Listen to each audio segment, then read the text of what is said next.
사랑합니다. 이제 여름의 계절이 왔고 좀 있으면 이제 휴가 시즌이 됩니다. 우리가 휴가를 준비하고 여행을 준비하면은 이제 짐을 챙기죠. 캐리어에 짐을 챙기고 가방에 짐을 챙기는데 이 캐리어와 휴가를 떠나기 위해서, 여행을 떠나기 위해서 짐을 챙기는데 중요한 것은 무엇일까요? 생각해 봤을 때 정말 필요한 것들은 꼭 챙겨야 합니다. 근데 역발상으로 이런 생각도 해봤습니다. 단순히 우리가 무엇을 챙길까가 아니라 무엇을 두고 갈까입니다. 왜냐하면 괜히 가져갔다가 그 짐이 불필요한 짐이 될 수 있고 오히려 여행의 질을 떨어뜨릴 수 있게 되기 때문입니다. 우리의 삶도 동일한 것 같습니다. 하나님의 나라를 가는 이 여정도 어찌 보면 여행이죠. 많은 짐들을 우리가 들고 갑니다. 그런데 필요한 짐이 있고 우리 손에 꼭 붙들고 가야 하는 그 여정의 짐이 있고 붙잡지 않아도 되는 불필요한 것들이 있습니다. 근데 우리가 그것을 깨닫지 못하고 잡아야 할 것은 잡지 못하고 오히려 불편한 것들, 불필요한 것들만 손에 꾹 부여잡고 나아가는 것입니다. 오늘 말씀도 이에 대한 이야기를 하고 있습니다. 오늘 본문 역대하 16장은 남유다의 왕 아사 왕에 대한 이야기를 우리에게 가르쳐주고 있는데, 이 아사 왕은 통치 초기에 우상을 타파하면서 백성들이 하나님을 전심으로 찾을 수 있도록 옆에서 권면하고 도우고 있는, 하나님을 향한 선을 행하고 정의를 행하던 왕이었습니다. 그리고 구스 사람 세라의 100만 대군이 쳐들어왔을 때도 다른 어떤 것에 의지하지 않고 오직 하나님께 부르짖고 하나님을 찾았던 이런 선한 왕이었습니다. 그리고 이 소문이 퍼져서 이웃나라인 북이스라엘 사람도 이 아사 왕에게 관심을 보였고 아사 왕을 경계를 하기 시작합니다. 그리고 이를 경계한 북이스라엘 왕 바하사는 이 남북의 경계인 라마에 큰 성곽을 세워서 서로 통행을 못하도록 벽을 만들고 차단을 합니다. 그리고 전쟁을 준비를 하게 되죠. 오늘 말씀이 그에 대한 처음 부분의 내용입니다. 이때 아사 왕의 모습이 그려집니다. 이전의 과거에 하나님의 뜻을 쫓아서 살았던 이 선한 왕 아사, 100만 대군 앞에서도 담대했던 이 아사 왕은 오늘 정반대의 모습을 우리에게 보여주고 있습니다. 본문 2절 말씀을 화면을 통해서 확인하겠습니다. 아사가 여호와의 전 곡간과 왕궁 곡간에 은금을 내어다가 다메섹에 사는 아람 왕 베나닷에게 보내며 이르되, 아사 왕은 이 북이스라엘의 도발 앞에서 갑자기 이웃나라인 아람 왕 베나닷에게 도움을 청하고 있습니다. 과거의 서두에서 지금 말씀드렸듯이 아사 왕은 하나님이 보시기에 선과 정의를 행하던 왕이었습니다. 그래서 온 나라에 전쟁이 없는 평안을 가져다 준 장본인이었습니다. 그런데 어느 순간 그 마음이 하나님을 떠났습니다. 아사 왕은 아람 왕 베나닷에게 도움을 구하고자 이제 은금을 준비하죠. 우리말 성경에는 지금 나타나 있진 않는데 본문 2절에 여호와의 전 곡간과 왕궁 곡간의 그 은금 사이에는 형용사 모든이라는 단어가 들어가 있습니다. 그러니까 이스라엘의 전 재산을, 은금 모든 재산을 아람 왕에게 가져다 주었다라는 것이죠. 이렇게 큰 금액을 줄 수밖에 없는 이유는 사실 있었습니다. 왜냐하면 이 아사왕이 창고에 있던 모든 은금을 준 이유는 북이스라엘을 막으려고 지금 베나닷과 동맹을 맺으려고 하는데, 사실 베나닷은 이미 북이스라엘 바하사와 동맹을 맺고 있었습니다. 그러니까 이미 성립되어 있는 이 북이스라엘과 동맹을 깨고 자신과 동맹을 맺고자 하니까 대충 금액을 줘서는 일이 성사되지 않기 때문에 전 재산을 지금 줄 수밖에 없었던 것입니다. 그리고 아사왕의 은금을 받은 베나닷은 약속대로 북이스라엘을 물리쳐 줍니다. 어쩌면 지금 아사왕은 자신이 할 수 있는 최고의 방법을 선택을 해서 자신의 것을 지켰고 나라를 지켰다라고 생각할 수 있습니다. 그러나 그것은 하나님께서 원하시는 방법은 아니었습니다. 아사왕은 사실 성경에서 그래도 분량을 좀 차지하고 있는 내용이 꽤 기록되어 있는 비중을 갖고 있는 왕입니다. 역대하 14장과 15장, 16장 총 3장에 걸쳐서 이 왕에 대한 이야기가 등장을 합니다. 근데 오늘 말씀은 비록 아사 왕의 실수에 대해서 이야기를 하고 있지만 더욱 많은 부분이 14장과 15장 앞의 내용에서는 하나님께서 보시기에 선과 정의를 행하며 하나님께서 보시기에 순종하며 하나님의 뜻을 쫓아나갔던 왕으로 등장을 합니다. 그가 하나님을 의지할 때 하나님께서는 남유다를 평안케 다스려 주셨고 아사왕이 다스리던 35년 동안은 그 땅에 평안이 임하였습니다. 그런데 오늘 본문에 나타난 이 아사왕은 전혀 다른 모습을 우리에게 보여주고 있는 것이죠. 지금 당장의 눈앞에 있는 적을 제거하기 위해서 하나님이 아닌 다른 것을 붙잡고자 할 때 그것이 오히려 오늘 말씀을 보니 삶에 오히려 커다란 짐으로 불필요한 요소로 다가왔고 아사왕을 크게 억누르는 불편한 요소가 되었다라는 것입니다. 이러한 아사왕의 행동에 대해서 하나님께서는 선견자 하나니를 그에게 보내주십니다. 그리고 이렇게 말씀하십니다. 7절 말씀을 확인하겠습니다. 그때 선견자 하나니가 유다왕 아사에게 나와서 그에게 이르되 왕이 아람 왕을 의지하고 왕의 하나님 여호와를 의지하지 아니하였으므로 아람 왕의 군대가 왕의 손에서 벗어났나이다. 아멘. 무슨 이야기일까요? 한번 생각해 보라는 것입니다. 왕이 정말로 100만 대군이 쳐들어오고 더 큰 어려움이 있을 때 하나님을 찾고 하나님을 부르짖을 때 하나님께서 왕을 지켜주시고 왕의 나라를 보살펴 주시지 않으셨냐? 문제를 해결해 주지 않으셨냐? 그런데 지금 그것보다 더 작은 문제, 바로 문제가 눈앞에 닥쳤다고 해서 이 작은 문제를 두고 하나님을 외면한 채 왕은 세상을 붙들고 세상의 손을 의지했기 때문에 왕에게는 어려움이 찾아올 것이다. 전쟁이 임할 것이다. 라는 말씀입니다. 우리도 마찬가지인 것 같습니다. 우리가 하나님을 잘 알고 잘 믿는 것 같습니다. 신앙생활 열심히 하는 것 같죠. 근데 우리 삶 앞에 갑작스럽게 눈앞에 문제가 닥쳐오면 우리의 믿음은 그때 본 모습을 보입니다. 바닥을 드러냅니다. 여기서 보게 되는 우리의 연약함, 참 사람이 저뿐만 아니라 우리 모두가 이 신앙이라는 것을 일관성 있게 지킨다는 것이 참으로 어려운 것 같습니다. 그래서 삶을 점검하고 기본으로 돌아가는 것이 매우 중요하다라는 생각을 합니다. 아사왕의 모습은 이것으로 끝나지 않습니다. 본문 9절 말씀을 다시 한번 확인하겠습니다. 여호와의 눈은 온 땅을 두루 감찰하사 전심으로 자기에게 향하는 자들을 위하여 능력을 베푸시나니 이 일은 왕이 명령대에 행하였은즉 이후부터는 왕에게 전쟁이 있으리이다. 아멘. 하나님의 눈은 여전히 아사왕을 감찰하시고 보고 계셨습니다.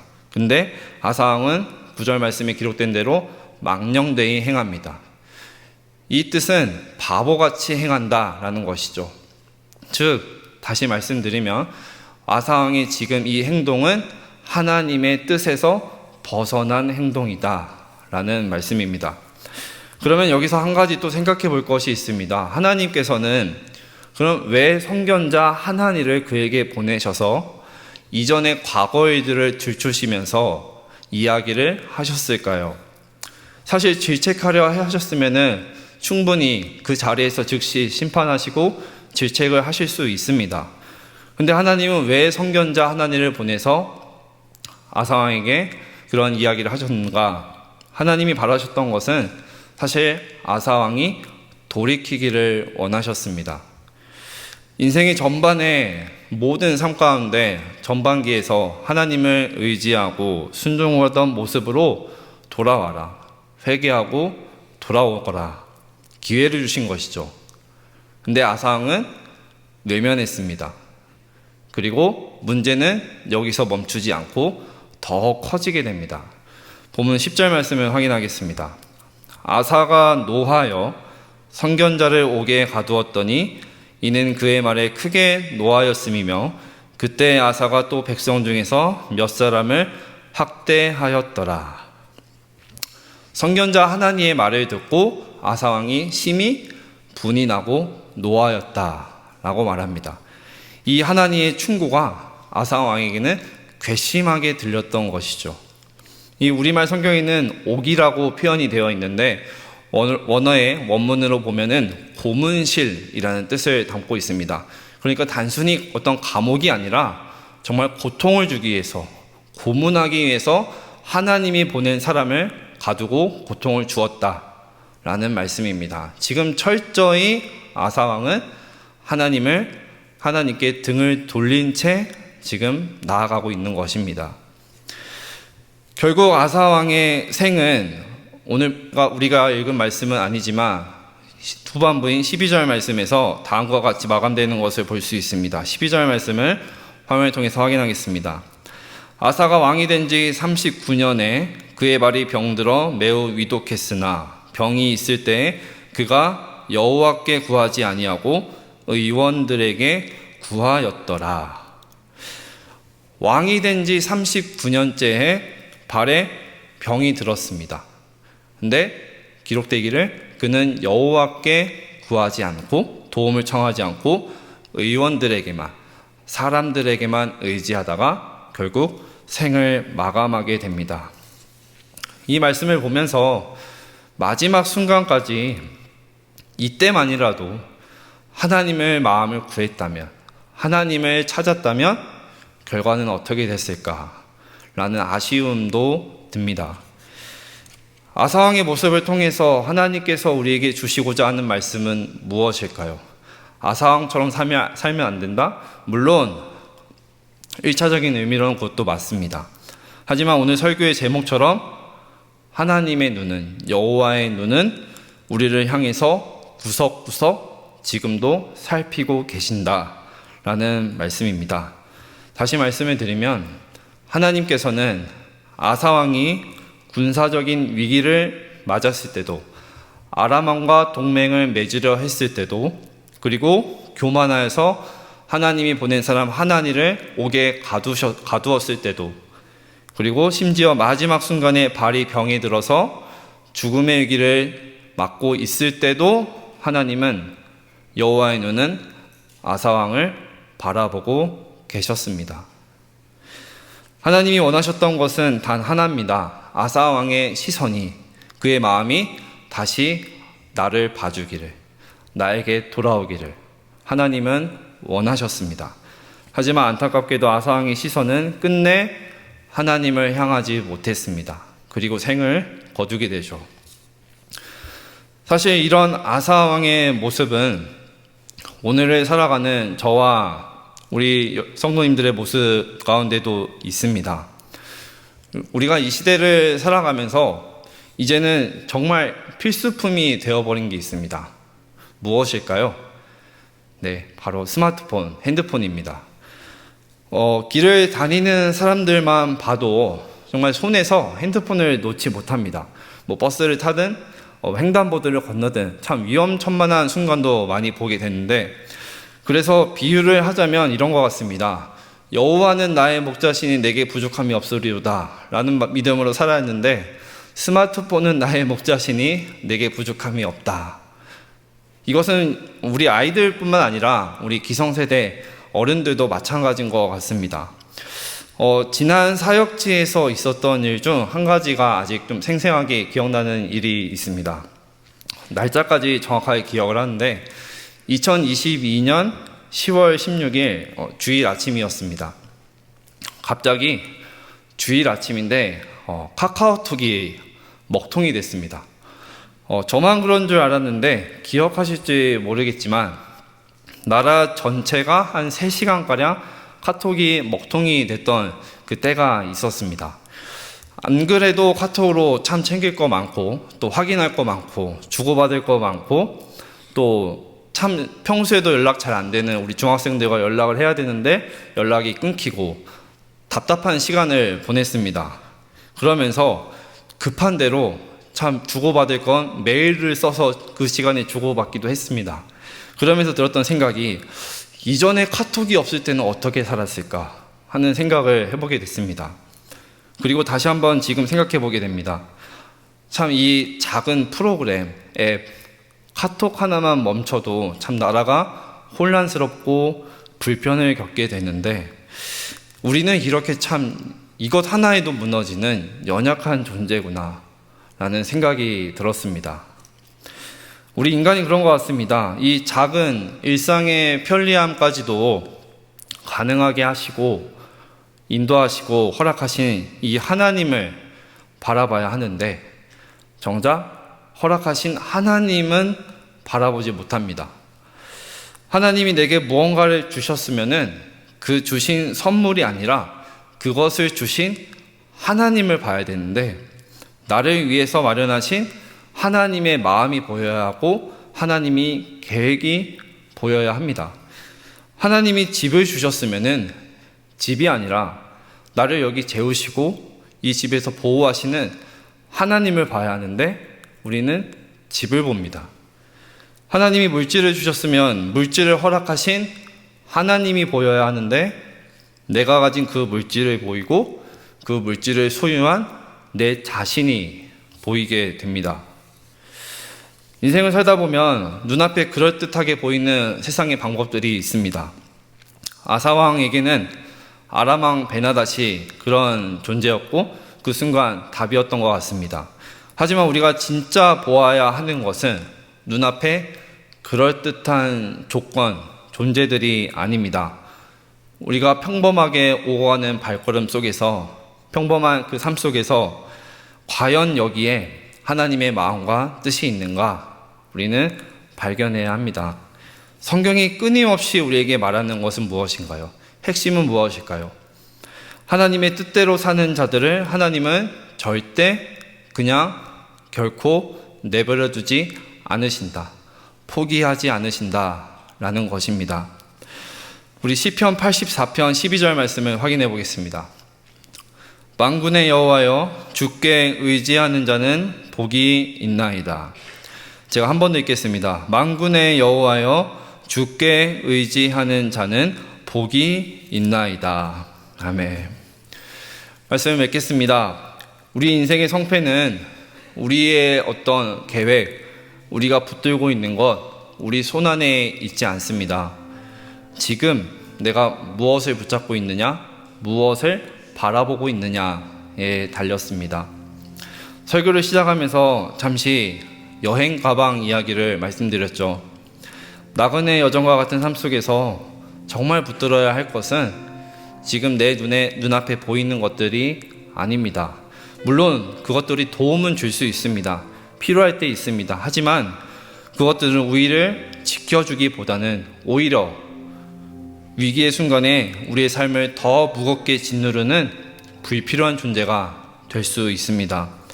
당장 눈앞에 닥친 라마의 성곽과 같은 어떤 두려움, 어려움, 문제들 때문에 그 순간에도 우리를 바라보시는 그 하나님의 눈을 외면하지 않으셨으면 좋겠습니다.